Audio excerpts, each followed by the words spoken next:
السلام علیکم ورحمۃ اللہ وبرکاتہ۔ ایک عورت تھی جو ہر روز اپنے گھر والوں کے لیے روٹی بناتی تھی اور ہر روز کسی بھوکے راہگیر کے لیے ایک اضافی روٹی بناتی تھی اور اس اضافی روٹی کو کھڑکی میں رکھ دیتی اور ہر روز ایک کپڑے والا فقیر وہاں سے گزرتا اور روٹی لے جاتا اور گھر والوں کا شکریہ ادا کرنے کے بجائے یہ کہہ کر چلتا، جو برائی تم کرتے ہو وہ تمہارے پاس رہے گی اور جو تم نیکی کرتے ہو آپ کے پاس واپس آئے گی۔ روزانہ کپڑا روٹی اٹھاتا اور وہی الفاظ بولتا تھا، جو برائی آپ کرتے ہیں وہ آپ کے ساتھ رہتی ہے اور جو اچھائی آپ کرتے ہیں وہ آپ کے پاس واپس آتی ہے۔ عورت کو غصہ آنے لگا کیونکہ اس شخص نے شکر ادا نہیں کیا اور احسان نہیں کیا، اور وہ اپنے آپ سے کہنے لگی، یہ کپڑا ہر روز وہاں سے گزرتا ہے اور اپنا مبہم جملہ دہراتا ہے اور پھر چلا جاتا ہے۔ ایک دن اس عورت نے اپنا ذہن بنا لیا اور فیصلہ کیا کہ میں اس کپڑے سے چھٹکارا حاصل کر لوں گی۔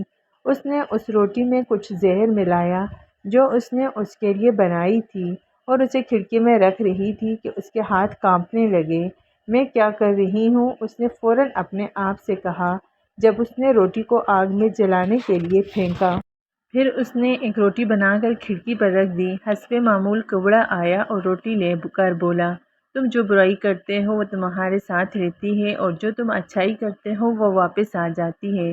وہ عورت کے دماغ میں بھڑکتی ہوئی کشمکش سے بے خبر اپنے راستے پر چلا۔ وہ عورت ہر روز روٹی بناتی تھی، اپنے بیٹے کے لیے دعا کرتی تھی جو اپنے مستقبل کی تلاش میں کافی عرصے سے دور تھا اور کئی سالوں سے اسے اس کی کوئی خبر نہیں ملی تھی، اور وہ اس کی سلامتی کی دعا کرتی تھی اس کے پاس واپس آ جائے۔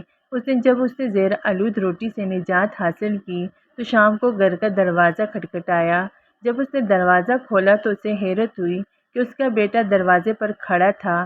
وہ پیلا اور تھکا ہوا تھا اور اس کے کپڑے تقریباً پھٹ چکے تھے اور وہ بھوکا اور تھکا ہوا تھا، اور جیسے ہی اس نے اپنی ماں کو دیکھا اس نے کہا، یہ ایک معجزہ ہے کہ میں یہاں ہوں۔ یہاں سے چند میل کے فاصلے پر میں تھکا ہوا تھا اور اتنا تھکا ہوا تھا کہ میں راستے میں ہی گر گیا اور میں تقریباً مر گیا تھا۔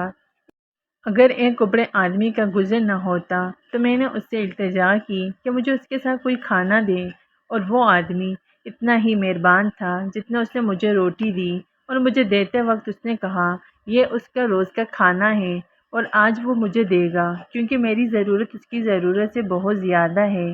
یہ الفاظ سنتے ہی ماں کا رنگ پیلا ہو گیا اور اس کے چہرے پر دہشت نمودار ہو گئی، اور اسے دروازے سے ٹیک لگا کر وہ زہر آلود روٹی یاد آ گئی جو اس نے آج صبح بنائی تھی۔